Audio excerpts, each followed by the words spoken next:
Hi, in this video I will show you my photo booth that I have made for weddings. The system consists of a DSLR camera, a remote control, a computer and a printer.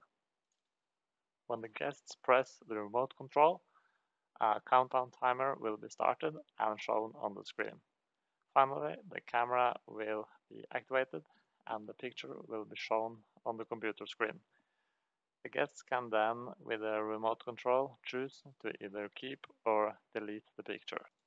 The pictures that are kept will be automatically sent to the printer and printed there.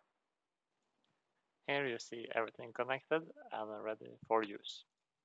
It's nice to have the pictures printed on paper because the guests can then take the picture and glue it into a memory book and write a personal greeting there.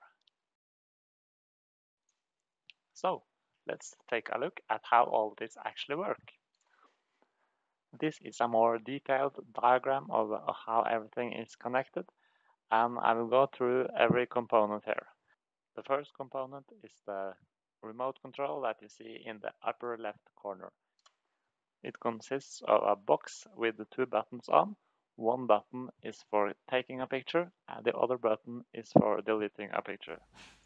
The two buttons are actually connected to a computer mouse hidden inside that is wireless, and this way the button presses are transferred as right and left clicks to the computer. The computer is the most important part in this diagram because it connects everything together. The program on the computer is programmed in C# and you can find a link to the GitHub page in the description. So, the first thing that happens when the button on the remote control is pressed is that a countdown timer starts. When the countdown is finished, the camera takes a picture and the computer shows a preview picture in a low resolution on the screen. After a few seconds, the full resolution is loaded and the user gets the option to either keep the picture or delete it. Here, the picture is kept and the photo booth is ready again. The picture can also be deleted like this. When the computer wants to activate the camera, it sends a special command to an Arduino that is connected to the USB port. The Arduino microcontroller is placed inside a box, and when it gets the activation signal, it will activate the camera's shutter and focus. This is done by connecting the correct pins to ground on the camera's remote control plug. The next component is the camera itself. First of all, it's important to make sure that the camera takes good pictures. This should be properly tested before you leave the camera alone. Another tip is to take out the battery and replace it with a DC power adapter. This way you know that the camera will never run out of power.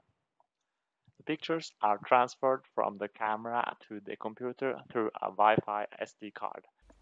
The card creates a Wi-Fi hotspot that the computer can connect to, and when new photos are added to the SD card, it's also added to a web server on the network, and the computer is then constantly checking for updates on the server and downloading any new picture that comes on it.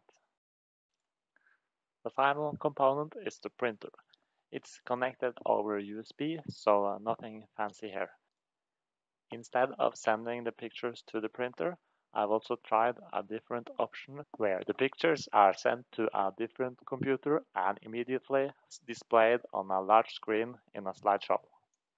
But still, I think printing the pictures is a good solution. So that's it for now. I hope you enjoyed.